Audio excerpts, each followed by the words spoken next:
New updates के हिसाब से हेल्थ केयर वीज़ा वाले अपने डिपेंडेंट को नहीं ला सकते हैं अगर आप एनएचएस में काम कर थ्रू से। बट अभी आपको खुद अपनी ऑस्की की फ़ीस देनी है, बट उसके लिए बिना जॉब सिक्योरिटी के धक्के क्यों खाने हैं ना।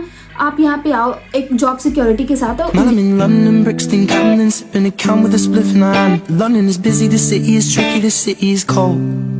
हेलो दोस्तों, मेरा नाम प्रिया है। बहुत बहुत स्वागत हो आप लोगों का मेरे इस यूट्यूब चैनल पे।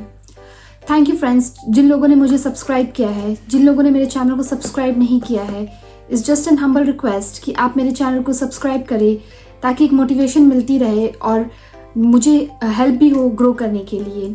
ऑलराइट, सो आज की वीडियो पे हम डिस्कस करने वाले हैं, एक बहुत ही हाइप चली हुई है कि एनएचएस ने रिक्रूटमेंट बंद कर दिया है। अगर सच में एनएचएस ने रिक्रूटमेंट बंद किया है तो हम उसके रीजंस डिस्कस करेंगे। चलिए हम बढ़ते हैं अपनी वीडियो की ओर। सो फ्रेंड्स, एक्चुअली आप लोगों के लिए गुड न्यूज़ है, एनएचएस ने रिक्रूटमेंट बंद नहीं किया है। एनएचएस की रिक्रूटमेंट जस्ट थोड़ी सी स्लो हो गई है। अभी आप जहाँ भी इंटरनेट में स्क्रॉल कर रहे हो आप देखोगे कि बहुत सारे डिफरेंट न्यूज़ आ रही हैं कि एनएचएस अब कभी भी नर्सेस को डिफरेंट कंट्री से रिक्रूट नहीं करने वाला है। ये सारी फॉल्स न्यूज़ है, क्योंकि मैंने बस एक छोटी सी रिसर्च की थी जिससे मुझे पता चला है एनएचएस अभी भी रिक्रूट कर रहा है नर्सेस को। अभी भी इंडिया में बहुत सारी एजेंसीज़ हैं जो एनएचएस के इंटरव्यू के लिए कंडक्ट कर रही हैं। आप उन एजेंसीज़ को अप्रोच करके, अगर आपने अपना इंग्लिश टेस्ट और सीबीटी दे दिया है तो आप उस एजेंसीज़ को अप्रोच करके अपना इंटरव्यू क्रैक करके एनएचएस में जॉब ले सकते हैं। सबसे पहली बात यह है कि आपको एनएचएस में जॉब करने के लिए सबसे फर्स्ट रिक्वायरमेंट है अपनी इंग्लिश टेस्ट को क्लियर करिए और उसके बाद अपनी सीबीटी क्लियर करिए। ये दो एग्ज़ाम अगर आपके क्लियर हो गए तभी आप एलिजिबल होते हो एनएचएस में अपने जॉब अप्लाई करने के लिए। अगर आपको लगता है आपने ये एग्ज़ाम क्लियर कर लिया है और आप कर सकते हो तो आप प्लीज़ एनएचएस के इंटरव्यू अटेंड करिए। बहुत सारी एजेंसीज अभी भी इंटरव्यू कंडक्ट कर रही हैं इंडिया में। और अगर आपको अभी भी बहुत सारी न्यूज़ डिस्टर्ब कर रही हैं कि एनएचएस रिक्रूटमेंट नहीं कर रही हैं तो आप लाइव एग्जांपल देख सकते हो। आपको कुछ नहीं करना है, जस्ट आप एनएचएस के डिफरेंट हॉस्पिटल की वेबसाइट में जाइए, वहाँ पे आप वैकेंसी पोर्टल खोलिए और वहाँ पे आपको बहुत सारी वैकेंसीज अवेलेबल दिखेंगी, आप वहाँ से भी अप्लाई कर सकते हो। करंटली जितनी रिसर्च मैंने की है उससे मुझे पता चला है अभी डिवन में रिक्रूटमेंट हो रही हैं, कैम्ब्रिज में हो रही हैं, ऑक्सफोर्ड में हो रही हैं। ऐसे बहुत सारी अभी डिफरेंट हॉस्पिटल्स है जो स्टिल रिक्रूट कर रहे हैं नर्सेस को। रिक्रूटमेंट कम्प्लीटली स्टॉप नहीं हुई है। आप वहाँ से अप्लाई कर सकते हो। और एल्स आपके पास दूसरा ऑप्शन ये भी, आप लिंक्डइन और आप इंडीड में भी जाके एनएचएस के जॉब्स के लिए अप्लाई कर सकते हो। आप वहाँ से भी बहुत ईजिली एनएचएस तक आ सकते हो। बट आपको जस्ट ये ध्यान में रखना है कि आपका English test and OET IELTS और सीबीटी क्लियर है तो आप इजीली यहाँ पे आ सकते हो।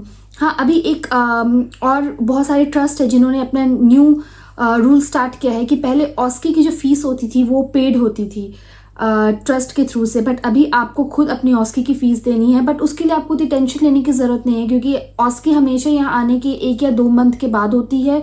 आपको उतनी सफिशिएंट सैलरी मिल जाएगी कि आप इजीली अपनी ऑस्की की फ़ीस पे कर पाओगे, तो उसके लिए आपको वरी करने की ज़रूरत नहीं है।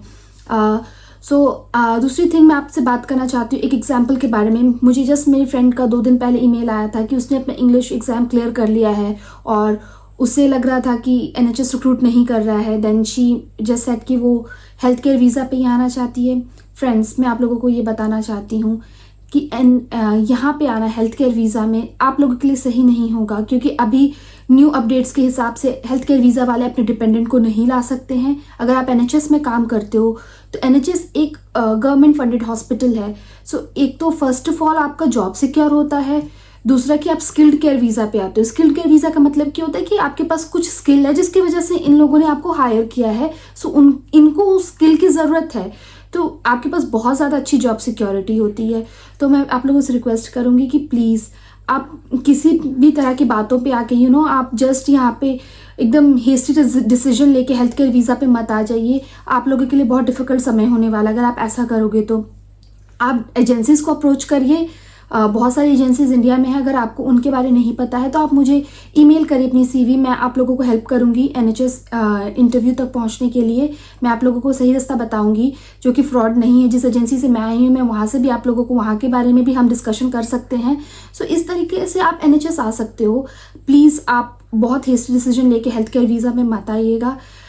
Let's talk very frankly friends, देखिए होता क्या ना, अगर हम हेल्थ केयर वीज़ा पे आ जाते हो तो यहाँ पे आके मैं सीरियसली ये बोलूँगी कि बिना जॉब सिक्योरिटी के धक्के क्यों खाने हैं ना।